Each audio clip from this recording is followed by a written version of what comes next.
Hey there, YouTube world. Joy Dobby here with another video. Thanks for all the people that have been viewing and subscribing to me. But we'll get into today's content. So if anybody's bringing any of the Android blog lately, you've been seeing the possible refresh of the Galaxy Nexus. Now I won't say whether I agree or disagree with that because there's some good points and there's also some negative points in my personal opinion. But we'll get into the good points first. The first good point is the possibility that it has a better processor. Now the previous Galaxy Nexus had a Texas Instruments OMAP 4460 processor, which was natively clocked at 1.5 gigahertz, but then it was down clocked to 1.2 gigahertz for battery issues and things of that nature.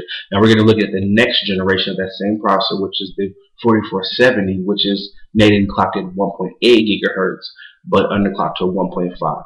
Now, I know what you're thinking. If anyone's seen the leaked Sprint advertisement for the Galaxy Nexus, it advertised the phone had a 1.5 gigahertz processor. Now, some people thought it might have just been a mix-up because the phone is actually a 1.5 gigahertz processor, but it's underclocked to 1.2. But now it looks like that advertisement might have a little bit of weight to it. There might be an actual possibility that Sprint might get an upgraded version of this phone, which, you know, is good for some people like myself that are on Sprint for the moment because I might get a better phone. But we'll get onto that later. Okay, also the possibility of an upgraded GPU. Now we're looking at the SGX 540, which is the new processor, which we're going to get about 44 to 45 frames a second. Now that's a lot for a phone. Now the higher end phones have that, and the original guys just had an older GPU that used to get about 26 frames per second. Now what that's going to mean is your games are going to move a whole lot more fluidly, especially the higher end games out there, like, you know, Shadow Gun and things like that. Really graphically intensive games that really stretch your phone out. You're going to get a smoother gameplay altogether. Now some people are happy about this, some people are not. Now we've already seen that, you know, overseas that there's a 16 gigabyte version, now there's going to be a 32 gigabyte version of it coming out, and the whole debacle with Verizon actually getting their Galaxy Nexus. So some people are happy, some people are mad. Me personally, I'm on Sprint for the moment. So, you know, I might leave soon, I might not. If I get a lot of information about this phone soon, then maybe I'll stick around to get the better Galaxy Nexus. But pretty much one of the most exciting actual upgrade possibilities for me is the fact that this phone is supposedly getting a better camera, the same 8 megapixel camera that's in the Galaxy S2 phones.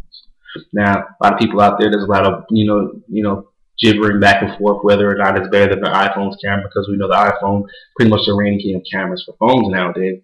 But the possibility that they can actually take this phone that has regular Android, beef it up a little bit and put that other camera into it, personally for me, it's fantastic. But at the same time, I'm a little saddened that Google is, fragmenting the Nexus line more than it actually is. Now, the Nexus line was originally fragmented with the release of the Nexus S4G for Sprint, which I currently use, but that's understandable because they had to be a little bit different because of the different antennas in the phone and things of that nature, and it's harder to get the updates and things to work with this phone when it would to be the regular Nexus S.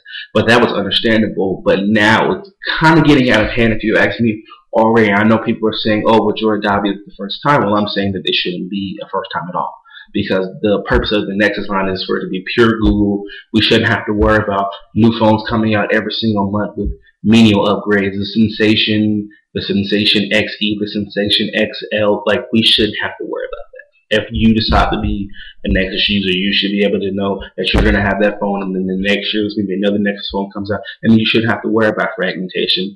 Now, if Google decides to go in that direction for a business decision, then I completely understand, because we know it's all about money. People are going to go ahead and buy that phone. But at the end of the day, I really hope they see that this goes against everything the Nexus line was originally supposed to stand for.